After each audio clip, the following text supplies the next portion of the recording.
I'm here to talk about success. The first rule of success is to have a vision. You see, if you don't have a vision of where you go, and if you don't have a goal where you go, you drift around and you never end up anywhere. I mean, as you know, I was born in 1947 in Austria after the Second World War. So I was very fortunate that I stumbled on my vision. And I didn't really like Austria when I grew up. I couldn't wait to get out of there. I couldn't see myself becoming a farmer or a worker in a factory or anything like that. Even though my parents wanted me to stay there and have a normal life. But that was their vision, not mine. My vision was totally different. I felt that I was born for something special, for something unique, for something big. Then one day I went to school. I remember I was 11 years old, and they showed a documentary about America. And there they showed in this documentary the huge skyscrapers, the high-rises, the huge bridges, the 6-lane freeways, and all of this stuff. And I said to myself, that's where I want to be. I don't want to be around here with these little farmhouses and these little buildings. I want to be in America. Reggie Jackson struck out 2,600 times in his career, the most in the history of baseball. But you don't hear about the strikeouts. People remember the home runs. Fall forward. Thomas Edison conducted 1,000 failed experiments. Did you know that? I didn't know that. Because the 1,001st was the light bulb. Fall forward. Every failed experiment is one step closer to success. You've got to take risks, and I'm sure you've probably heard that before, but I want to talk to you about why that's so important. I got 3 reasons, and then you can pick up your iPhones. First, you will fail at some point in your life. Accept it. You will lose. You will embarrass yourself. You will suck at something. There's no doubt about it. And I know that's probably not a traditional message for a graduation ceremony, but hey, I'm telling you, embrace it, because it's inevitable. And I should know. This one's really important. You need to clean everything in your life. And I'm not telling you to clean your act up. I'm gonna simply state to you why keeping everything in your life clean is gonna make your life substantially easier. You want a cheat code? This is it. Wear clean clothes. Take a shower. I joke all the time. I tell guys, I say, look, man, if you wanna be in the probably 85th percentile of men, take a shower and have a job. It's not that hard. Brush your teeth, brush your hair, wash your hair, and then when it comes to your home, vehicle, and anything to do with you, keep it clean. No girl wants to come to your house and sit in the bathroom and your underwear's on the floor, there's toothpaste everywhere. She feels like she's in a frat house. And let me tell you something about a woman. It's about how you make her feel. It's about how you make any person feel. And if she feels like she's in a frat house, then it feels like she's a whore. And as far as your day-to-day, how you dress and you groom yourself, it's gonna be substantially easier to get the respect of men and people in your workspace and get a job and be promoted if you treat yourself with that kind of respect. It's a direct reflection of the love that you have for yourself. So it's very, very, very important that you keep yourself clean. You keep your house, your room, your common space, your kitchen clean. You keep your vehicle clean, because perception is absolute reality. It's how you make people feel when they're around you and around your spaces. Don't mess this up. It's one of the easiest things you can do in life, and I genuinely believe in life. You have the choice to be amazing. You absolutely have a choice. Yeah. Your value can actually be built.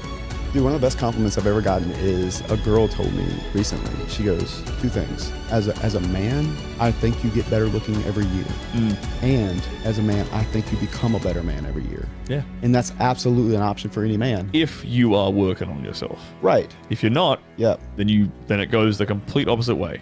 And that comes down to the voices in your head, man. I always say that every person, but every man has 2 voices. He's got a bitch voice and a grown-ass man voice. Yeah. And the more that grown-ass man voice can say, shut the fuck up, go to the gym anyway, do it anyway, the smaller that bitch voice gets, almost to the point where he drowns him out. To me, I really think about it in that way. It's like I got these two conflicting voices, but my spirit, who I am as a man, is actually that strong voice. And I'm about to beat that other part of me into submission. Yep. And that's how I look at it, man. And it's got to be that way, because if it's not, you start letting shit slide. And I don't think discipline is actually a straight line, but I do think it's more of a, here's the line and here's how far I'm willing to get away from it. You know what I'm saying? And if you can't have that conversation with yourself and you don't trust yourself to do it, you are in trouble.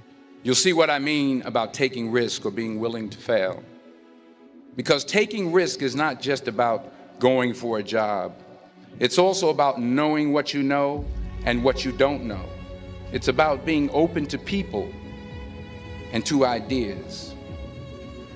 In the course of the film, the character I play begins to take small steps, small risks.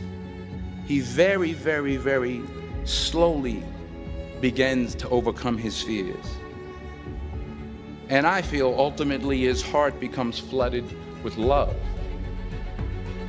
And I can't think of a better message as we send you off today. To not only take risks, but to be open to life, to accept new views, and to be open to new opinions. To be willing to speak at a commencement at one of the best universities in the country, even though you're scared stiff. While it may be frightening, it will also be rewarding. Because the chances you take, the people you meet, the people you love, the faith that you have, that's what's going to define you. Never be discouraged, never hold back, give everything you got. And when you fall throughout life, and maybe even tonight after a few many glasses of champagne, remember this: fall forward. Every man understands you shouldn't be complaining about things you cannot change. You have to play the cards you're dealt. To be born a certain height and then to sit there and go, what do I do? I'll tell you what you do. You become the best version of yourself, just like everyone else does. Nothing about the height is in and of itself enough value for me to be a valuable man. As a man, you build your value. You are born with the cards you're dealt. Sure, it'd be ideal. Look, I'd love to be 7 foot tall. I'm not. So it's the same argument. If you're 5'2", you need to become rich, strong, and funny, and charismatic, and interesting, and witty. If you're 6'4", you need to become rich, strong, well-connected. It's the same game. So to sit there and complain about it is asinine. All of you have a handful of aces. I don't think you understand that. You could have been in a car crash at 4 years old and lost your legs. Do you have any understanding of how lucky you have been? This is pure luck. There's no this only luck has kept you fully able-bodied, sitting there, capable of learning and listening and becoming something. You don't really need to be that tall if you're important and rich. And when you walk in the room, you think when fucking Mayweather walks in the room, people give a shit? Fix that frame in your mind. You are viewing yourself as a short man. Stop it. Walk the fuck up and be the man. Every single set that I do, every repetition, every weight that I lift will get me a step closer to turn this goal into reality. So I couldn't wait to do another 500-pound squat. I couldn't wait to do another 500-pound bench press. I couldn't wait to do another 2,000 reps of sit-ups. I couldn't wait for the next exercise. At the age of 20, I went to London and I won the Mr. Universe contest as the youngest Mr. Universe ever. And it was because I had a goal. So let me tell you something, visualizing a goal and going after it makes it fun. You got to have a purpose no matter what you do in life. You got to have a purpose.